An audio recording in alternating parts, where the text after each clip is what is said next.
Hello everyone, welcome to my YouTube channel, and we are doing with oxygenation needs, and I have completed review of cardiovascular respiratory physiology, factor affecting respiratory functioning and alteration in respiratory functioning have been done in our previous first part, second part and third part. Now we are proceeding. हम लोग alteration in respiratory function देख चुके थे. अब हम लोग देखेंगे condition affecting airway and movement of air, diffusion, oxygen transport, and then alternation and oxygenation we will be seeing. So in this video we are mainly discussing according this syllabus is according to INC, and जो मैंने previously explain किया है, you should do visit there for better understanding. Now let's start with the topic condition affecting airway. So airway, what do you mean airway? पता है हमारी airway जो होती है वो पेटेंट होनी चाहिए, otherwise we feels the condition of choking type. So these are the notes. ये सब मैं पहली वाली वीडियो में सब डिस्कस कर चुकी हूँ, तो you should do visit my part 1 part 2 of that videos. And या नोट्स भी मतलब ये एकदम यूनिवर्सिटी 2 कॉपी, मतलब इसमें हाईलाइटेड पॉइंट्स हैं. If you study this much and with full focus then your concept will be covered to most extent. So we all have completed these all topics, and now we are proceeding. Wait, give me 1 minute. Yeah, we are on condition affecting airway. The airway include the nasal passage. So जैसे कि हमने physiology of respiratory में देखा था, respiratory system में upper respiratory system and lower respiratory system होता है, तो वही है. The airway includes the nasal passage, pharynx, larynx, trachea and bronchi. A clear and patent airway is essential for adequate oxygenation and ventilation. Means without any mucus, without any irritant, एक clear airway ही हमें well oxygen support कर सकता है और ventilation promote कर सकता है. बट सिविल कंडीशन जैसे हो गए ऑब्स्ट्रक्शन हो गया, नैरो और अल्टर एयरवे हो गया, ये सब क्या करते हैं, रिस्पिरेटरी डिस्ट्रेस और फेलियर करता है. Upper airway obstruction. Now let's start with upper airway obstruction. So what is upper airway obstruction? Definition से देखें तो blockage in the nose, pharynx and larynx. Mainly upper airway हमारा कंप्राइज करता है knows, pharynx and लेरेंस. अगर इनमें blockage आ जाए तो वो upper airway obstruction it will be known as. So इसके अपर एयरवे के क्या कॉजेज होते हैं? Foreign body aspiration, commonly in children में मीन्स कॉइन एस्पिरेट कर लेना या कोई पार्टिकल खा लेना, तो उससे वजह से उनको चोकिंग होने लगती है, तो उनका पैसेज ब्लॉक हो जाता है. Tongue falling back in unconscious patient. जो अनकॉन्शियस होते हैं उनकी टंग अल्टरेशन कर देती है, उनकी मतलब फॉल बैक हो जाती है, जिसकी वजह से डिफ़िकल्टी होने लगती है ब्रीथिंग में. वो नर्सिंग रिस्पॉन्सिबिलिटी में हम उसको मतलब पेट उसको टंग को सीधा रखते हैं ताकि मतलब प्रॉब्लम ना हो ऑक्सीजन मतलब रिस्पिरेटरी सिस्टम के वर्किंग में. तो अनकॉन्शियस पेशेंट में मेनली देखा जाता है upper airway obstruction. And infection हो गया जैसे tonsillitis, epiglottis, diphtheria. These infection also affect the upper airway obstruction. Trauma हो गया जैसे स्वेलिंग, बर्न्स, एलर्जिक रिएक्शन या ट्यूमर्स ऑफ अपर एयरवे हो गया. मेनली एलर्जीज भी इसी में आती हैं. क्लिनिकल फीचर्स का मतलब व्हाट आर सिम्टम्स जो कि देखा जाएगा ऐसे कंडीशन में, जैसे कि क्लिनिकल फीचर हो गया स्ट्रिडोर, हार्श इंस्पिरेटरी साउंड. हम लोग स्ट्रिडोर साउंड हियर करेंगे जो कि एक हार्श इंस्पिरेटरी साउंड होता है. चोकिंग देखा जाएगा. Inability to speak, patient will unable to speak हो या कफ भी नहीं कर पाएगा क्योंकि ऑब्स्ट्रक्ट रहेगा उसका upper passage. Retraction of chest wall. Cyanosis देखा जाएगा. Restlessness, loss of consciousness if severe. अगर नहीं कर पा रहा है ब्रीथ तो ऑब्वियसली वो अनकॉन्शियस हो जाएगा. अनकॉन्शियस यू नो ना. Now we are proceeding with nursing management. क्या हो सकता है? हेलिमेंथ मैन्योवरा फॉर फॉरेन बॉडी. ये एक डिवाइस होता है जिसमें नहीं हेलिमेंथ मैन्योवरा इज़ अ प्रोसीजर या हेमलिच मैनोवरा इज़ एक प्रोसीजर होता है. By mistake, it's my mistake that मैं मतलब I related to something else. So इसमें क्या होता है, जब चोकिंग कोई कर लेता है, ये फर्स्ट एड का एक तरीका होता है. मेनली हम उसके स्टमक को पुश बैक करते हैं ताकि जो फॉरेन बॉडी है वो हमारी बाहर निकल सके. तो that's nursing management we can do. Positioning is very important. Head को उसके टिल्ट कर सकते हैं, जॉ को लिफ्ट कर, चिन लिफ्ट कर सकते हैं, जॉ थ्रश कर सकते हैं. Secretion, sucking of secretion. अगर किसी के ब्रीथिंग में मतलब ऑब्स्ट्रक्शन आ रहा है तो we can do suctioning of secretion. Oxygen therapy can be given. And emergency में अगर नथिंग इज़ वर्किंग तो in emergency we can do tracheostomy if needed. So this is a procedure, and these oxygen therapy and tracheostomy we will discussing in detail in our further videos. So this was about upper airway obstruction.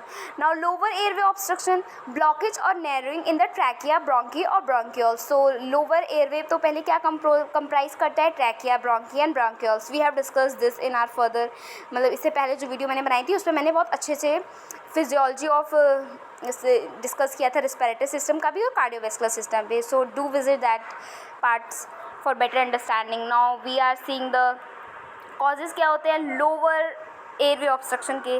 So causes bronchial asthma हो सकता है, ब्रोंकोस्पैम्स, mucosal oedema हो सकता है, mucus plug acclimation हो सकता है, chronic obstructive pulmonary disease, emphysema हो सकता है. It's a condition, this is a disease condition and this we will be discussing.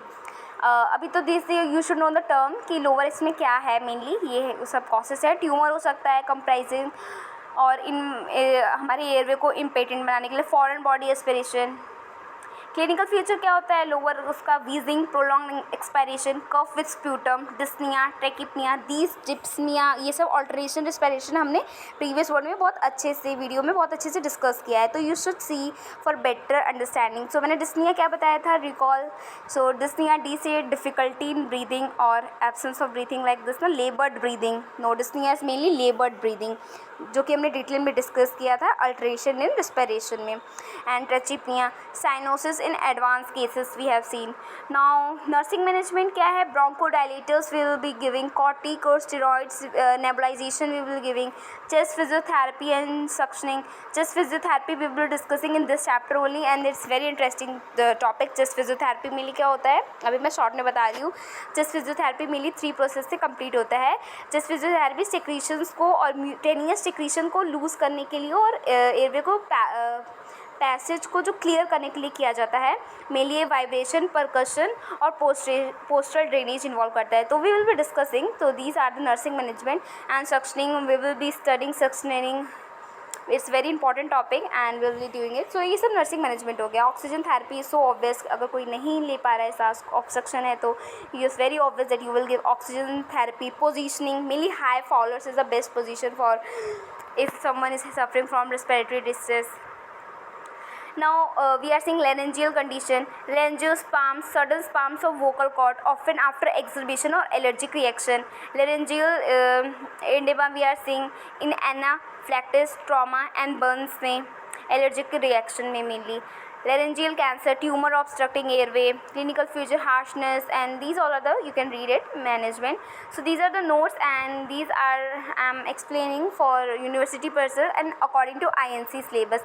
So we have till now discussed this upper airway obstruction, lower airway obstruction and laryngeal condition. Obstructive sleep apnea, ये mainly होता है repeated episodes of upper airway collapse during sleep. When the patient is sleeping, उसे बार बार episodes मतलब frequently repetition में collapse हो रहा है उसका एयरवे स्लीप के पीरियड में. रिस्क फैक्टर क्या होता है, मेनली किनको होता है, ओबीस पेशेंट को, इनलार्ज, इनका टॉन्सिल इनलार्ज हो जाता है, उनको डिफिकल्टी इन ब्रीदिंग होती है. नेक सर्कमफ्रेंस जिसका 40 सेंटीमीटर से अबव होता है. क्लिनिकल फीचर्स इसके क्या होते हैं, लाउड सॉनिंग, बहुत तेज खराटे लेते हैं. डे टाइम स्लीपनेस, सुबह मतलब उनको सुबह के टाइम बहुत ज़्यादा नींद आती है. विटनेस एपनिया, मतलब apnoea I have told you, apnoea absence of breathing. Morning headache, morning के टाइम पे जो सो के उठते हैं उन्हें हेडेक रहता है. कॉम्प्लिकेशंस क्या हो सकते हैं, hypertension, heart failure, arrhythmias. Okay, now what is the management will be weight loss. If he is obese we should promote weight loss. C, PEP, continuous positive airway pressure, this we will be studying. ये oxygen delivery का एक method होता है. And surgical correction, that's ट्यूबोस्टॉमी, we will be seeing that. Surgical correction में क्या क्या है, ट्रैकियोस्टॉमी में. चलो now let's move to trauma to airway. Trauma to airway means road traffic accidents हो गए हैं जिसके एयरवे में कोई ट्रॉमा आ गया, मतलब चोट आ गई हो, पेनिट्रेटिंग इंजरीज, इनहेलेशन बर्न्स हो गया हो. मैनिफेस्टेशन क्या होगा, स्वेलिंग हो जाएगा, bleeding, distorted anatomy, dyspnea, difficulty in breathing and stridor sound. Management क्या होगा, emergency airway management we have to do. Endotracheal incubation, endotracheal incubation is the process and we will be discussing. ये endotracheal incubation एक process होता है जिसमें airway को patent किया जाता है. एंड ट्रैकोस्टॉमी, जिसमें मतलब होल किया जाता है and pipe, we will be seeing that. Okay, so this is the trauma to airway. ना इन्फ्लेमेटरी एंड इन्फेक्शियस कंडीशन में कैसे हो सकता है हमारा एयरवे इम्पेटेंट. एपिग्लॉटिसिस में इन्फ्लेमेशन ऑफ एपिग्लॉटिस को एपिग्लॉटिसिस कहते हैं. ये मोस्टली चिल्ड्रंस पे देखा जाता है और ये लाइफ थ्रेटनिंग कंडीशन होता है. Croup viral infection causing barking cough and stridors, tonsillitis, laryngitis. Condition affecting the airway must be due to obstruction. In summary, foreign body tumors, edema, trauma, inflammatory, इन सब condition में हमारी airway जो है वो block हो जाती हैं. So this was all conclusion. Now first topic we have discuss airway को इम्पेटेंट को कैसे सही करना है. अब now we are discussing second factor alternation in diffusion. So diffusion, how diffusion is affecting. So what is diffusion. It is the movement of gases means oxygen and carbon dioxide का movement है across the alveolar capillary membrane from high to low partial pressure. Alternation in diffusion occur when the normal exchange of gases between the alveoli and pulmonary capillaries is impaired, leading to hypoxemia, hypercapnia and respiratory distress. So this is alternation in diffusion. Diffusion mainly वो process होता है जिससे oxygen means मतलब लो high से लो partial pressure की तरफ इनहेशिएट होता है. अल्ट्रेशन किसकी वजह से होता है. हाइपोक्सिया में, हाइपोक्सिमिया की वजह से होता है, हाइपरकैपनिया की वजह से हो सकता है. So that's all. So we will be discussing further the further topics.